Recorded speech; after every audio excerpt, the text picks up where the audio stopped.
Hello, dear friends. Here we are with another study of the book Courage by several spirit authors by through the mediumship of Francisco Cândido Xavier. What a blessing to be with you today. And we have chapter 15 by the Spirit Emmanuel today through the mediumship of Francisco Cândido Xavier. And our journey continues. Last time we talked about this precise moment, where are we? And today we are talking about renewing ourselves, right? After all, we are here to improve, we are here to love, we are here to help, we are here to serve. So Emmanuel is going to bring us some items for our consideration. And we like to study in depth, right? We want to look at how the spirits use the words, how they organize the content. All of that is important. So there are 9 paragraphs on this message, very concise, as Emmanuel says. So we'll bring you the highlights of the discussion. Shall we? Emmanuel says, quote, "Do not expect to live without problems, as they are part of the ingredients of evolution, which is necessary in the pathway of everyone." Some quote for him. He says, "Do not expect to live without problems, friends. We are in a time of the world where people are expecting their lives to just to be a breeze. In a world of trials and expiations, planetary transition to a world of regeneration, there are problems. Not because God is unjust and want to punish, but because we sow the seeds of problems in many, many lives. So today we come back with problems to solve, with joys, with difficulties, with awe-inspiring moments. All of that is part of our evolution. He says problems are part of the ingredients of evolution, which is necessary path of everyone, the laws of progress. We will progress. We can choose to stagnate. Sometimes life will bump us, push us forward. But problems are part of life. And I think we have to think of how we curate our lives to show to others through social media, what we receive, and how we assimilate the teachings of the spirits, and how that assimilation translates into action. So there's a difficult time, I'm calmer, I'm more resilient. Problems arise, I know that I have my mentor I can count on. The God's divine providence is providing for all of us. So we have all of that in consideration. So we shouldn't think that problems are not part of life. Problems are part of life on this earth, on our incarnatory plan. There are joys, there are moments of loving, but problems are to be solved. So when you see problems as not as obstacles, but as opportunities of growth, now you can work with what you have within you and around you, and with others, what they offer. And we come together to fulfill the law of society, and we all fulfill the law of progress by going forward. Now he's going to list some of the things we can do more specifically. He says, along your path, the number 3 is along your path. Second, in the presence of your own mistakes, do not fall into sorrowfulness, but face the consequences, so that you may rectify yourself, just like someone who employs stones to build a solid construction. So, friends, we will make mistakes.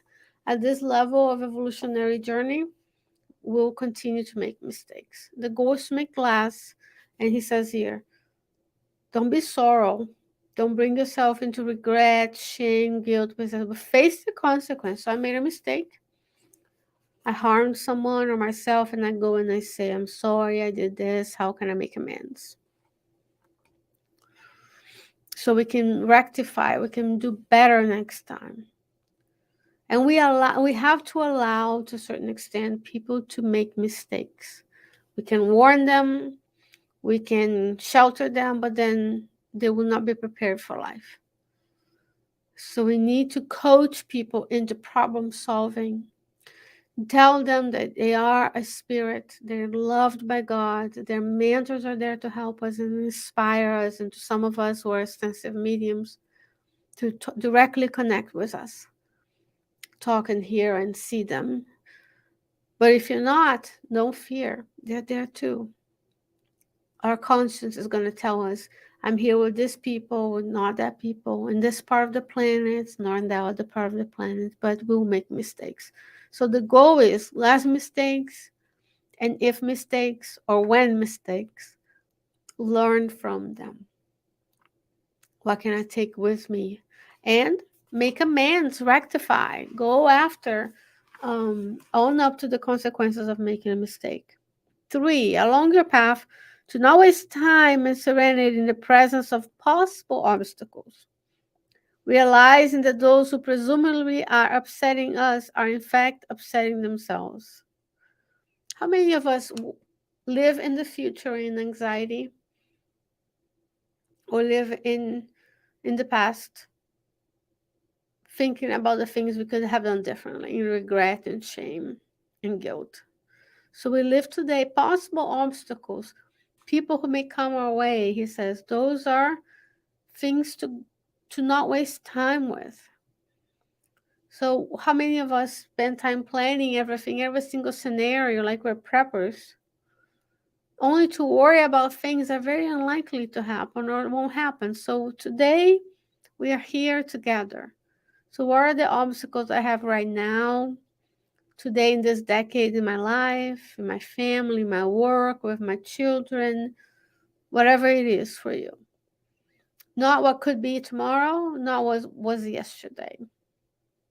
And if we have someone, he says here, realizing that those who presumably are upsetting us, in fact, are upsetting themselves. So when we harm someone, ultimately we are harming ourselves, because our conscience will call on us in this life or when we return to the spiritual realm. So we are actually harming ourselves when we harm others. Always meditate before acting, so that your attitudes may be enveloped in fairness. How many mistakes, how many words would not be said? How many problems would be avoided if we meditated before acting? Because those seconds of mindfulness, meaning I'm present, I take a breath before saying something, those are precious seconds where I could stop myself, I could be more kind, I could be more charitable, I could maybe be silent, because Jesus was silent. So let's go back to the book, Jesus in the Home. Read the chapters again and see how Jesus did, because that he is the way, the truth, and the life. He is the model and the guide. The way he did it is how we're going to be doing it when we become superior spirits. So meditate before acting. 5, do not demand perfection, neither on others nor on yourself, but try to improve as much as possible. How many of us think we should do it all the time, everywhere, for everyone, and very well? We hold our horses. We're not Jesus. We're not God. We didn't come by ourselves on the planet to solve all the problems of the planet. There are 8 billion people. So we solve what we can solve. Well done. And then slowly we build the ability, the knowledge, the connections, and the relationships to do more, and more will be given to us. First, we'll fulfill our small acts, our small things, and then more will be given when we prove ourselves. Therefore, also fulfilling the law of society in the end, where we complement each other. But we don't expect perfection. We're not superior spirits yet. We don't expect the other to be perfect. We're not perfect. Why should they be perfect? Of course, there are spirits who are more elevated than we are, who make better choices every day, who are here in missions. Of course, there, but there are also the majority, which are you and I, who are here to redress, expiate, repair, so on and so forth. Right? So we're not perfect, but we try to improve. Every day you do better. You didn't do well, you do better. 6, and I was wrong. And now when we try to improve, I was wrong because I missed one item because it's one line, 3 phrases. So we actually have 10, which makes sense. Why would he write 9 things when he could have written 10, right? Simplify your habits. That's number 6. Now, minimalist all the way, and I wish we were, right? Can we use less resources? Can we free up our space? Can we free up our time? Less things to care for? Less money we have to spend cleaning, organizing, storing. Now we have free up mental energy to do things for others, to care for others, to help. Some of those financial resources can be donated to the Spirit Center, to other causes. Simplify your habits. We tend to maximize, well, let's simplify. Prayer, short, concise, from the heart, not worldly. By our lives, our homes, the way we interact with others, how we dress, all of those things are part of habits.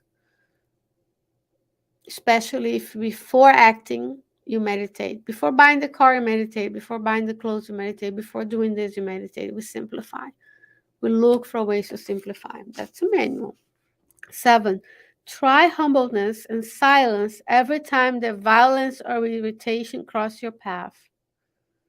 Again, remember, we're not expecting for others from number 5 perfection. But he says, try humbleness and silence. That could be something we could improve on, right? Talk less, listen more, help more. Number 8, talk about your obstacles only with those who are able to help to your benefit, with discretion and goodness. So we shouldn't be going around oversharing, because oversharing is not vulnerability. To be vulnerable is to be able to come to your spouse and say, I'm really sorry for X, Y, Z. When you said this, I felt this way. To the coworker, I'm sorry I did this and it didn't reflect well on you. How can I do better? One thing is vulnerability, the other thing is oversharing. People have enough of their own burdens for us to be going around talking about everything that is wrong with our lives. And of course, we have to talk with some people, share experiences, and find solutions together. But he says here, only talk about your obstacles with those who are able to help. So not everybody needs to know everything. Not everything that comes through the thoughts needs to come out of the mouth, right? So we have to be humble and know I'm working. Maybe silence, because he said first you be humble and try silence. Now you only talk about obstacles, those who can benefit you. 9, in the presence of conflicts, and who doesn't have conflicts? He says, do not get drunk or make use of drugs, thus trying to escape from your mind, because not to face the consequences now, meaning to return later, so that you may repair the damages and needs that you have created in your own inner world. And how many people use substances to escape? Alcohol, escape. 1/2 cup, 1 cup, 10 cups, escape, and poisonous. Because alcohol is a toxin. Science already proves it. There's no safe amount of alcohol that does not cause negative health outcomes for you. And that's in the book of Salvador Luis as well. He explains to us the spirits that are around people when they congregate around drinking. And drugs, people think just legalizing drugs will save the problems of life. Any drugs, legal drugs and illegal drugs, right? Alcohol is a toxin that people like to ingest because they like the effects on their body, such as other drugs, cocaine, amphetamine, marijuana. Right? He says, do not do this because you're trying to escape from your mind. We need to be develop work with someone, with a counselor, a psychologist, heal the traumas of the past, work in building tools within ourselves to be more resilient. And I know that's not a popular saying. People like what they like, and people are going to do what they're going to do. And Spiritism does not forbid anything, but it shows you there's certain things that are no. And then there are consequences to the actions that we take. And I can always already feel the people crickets. But this is not me. In the present, this is a manual. I'm going to quote the whole thing and I won't make any comments to make a point. Quote, in the presence of conflicts, do not get drunk or make use of drugs, thus trying to escape from your mind. Comma, because not to face the consequences now means to return later, so that you may repair the damages and needs that you have created in your own inner world. So we have to face now, and that we are in a time of in the earth where people are looking to repair the trauma and prevent the trauma from going to the next generation. There is help. There are tools available like Better Health, where you can find a counselor online. There are mental health counselors, psychologists, social workers, psychiatrists in your neighborhood. So there are tools, and society is more accepting of the fact that we need helping always. Nobody judges you if you break a bone. So we need to take care of our psychological and mental wellness as well. Last but not least, quote, remember that you are an eternal spirit. And if you have peace of mind, then you will always be inaccessible to any kind of offense or disturbance. Unquote. And because we are improving, I mistyped it. This message is, oh no, it's chapter 15. So here we have a beautiful message that allows you and I to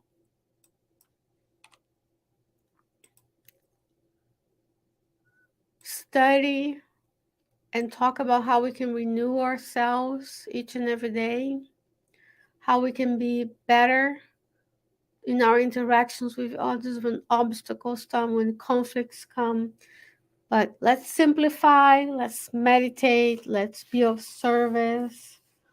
Let's look at the pains and tribulations of life as the chisel that will sculpt us towards evolution. Nobody's perfect yet except for God, and we will each and every day fulfill the law of progress by improving one little step at a time. Dear friends, it's always an honor and a blessing to be with you every week. God willing, I'll be back with you next week with another chapter of the book Courage. Between now and then, may you stay well, may you stay safe, and I see you next time. Bye bye.